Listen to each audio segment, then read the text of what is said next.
एक माँ अपने 42 साल के प्रेमी को अपनी खुद की 13 साल की बेटी सौंप देती है और उससे बोलती हैं कि मेरे साथ अब ये मेरी 13 साल की बेटी फ्री है। जो तुम मेरे साथ करते हो अब वो पूरी तरीके से तुम मेरी बेटी के साथ भी कर सकते हो। और वो इंसान एक माँ के सामने उसी की 13 साल की बेटी को दर्द देता रहा, लेकिन उस माँ को जरा सा रहम नहीं आया अपनी बेटी पे। दरअसल ये पूरी घटना है भैया उत्तर प्रदेश के सिद्धार्थ नगर जिले की, जहां पर ये माँ अपनी बेटी से बोलती है 26 जून 2026 को कि जाओ बेटा तुम मार्केट जाओ, आराम से सामान लेके आओ। उस माँ को लगा था कि बेटी मार्केट जाएगी, वहां पर कुछ समय लेगा, इधर मैं अपना पीछे से अपने काम पूरे कर लूंगी। लेकिन हुआ इसका उल्टा ही। दरअसल बेटी जल्दी सामान लेकर वापस आ जाती है और वो अपने माँ को एक ऐसी स्थिति में देखती है 42 साल के आदमी के साथ, जिसे शायद किसी भी बेटी को देखकर शर्म आ जाए। और वो अपनी माँ से बोलती है कि माँ ये तुम कैसी अश्लील वाली हरकतें कर रही हो। दरअसल उस बेटी का जो बाप है वो अपने दोनों बेटों के साथ मुंबई में मजदूरी किया करते हैं ताकि उनके घर का पूरा खर्चा चल सके। तभी बेटी बोलती है कि माँ जो तुम ये कर रही हो ना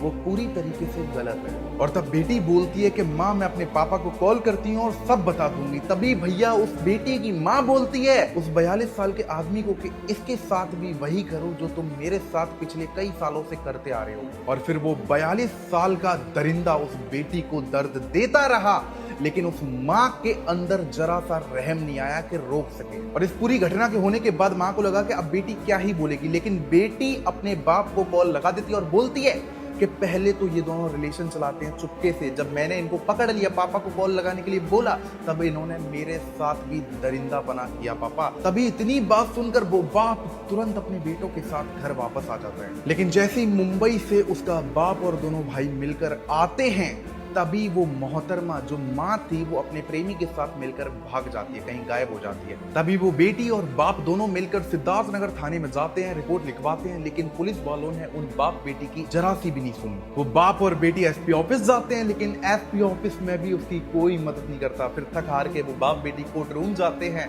तब जाके कोर्ट द्वारा उनकी FIR लिखी जाती है। लेकिन अभी तक वो दरिंदी माँ और वो दरिंदा प्रेमी अभी तक मिला नहीं है। अगर हमारे देश में पुलिस अपना सही काम करती ना तो आज हजारों लड़कियों की जान को बचाया जा सकता था। इस केस में भी लड़की और बाप की अगर सुनवाई होती तो शायद हो सकता है कि आज उसकी माँ और उसके जो प्रेमी दरिंदा प्रेमी था उसको पकड़ा जा सकता था। आपकी क्या राय है कमेंट करके मुझे जरूर बताना, लेकिन उससे पहले मुझे फॉलो कर लेना।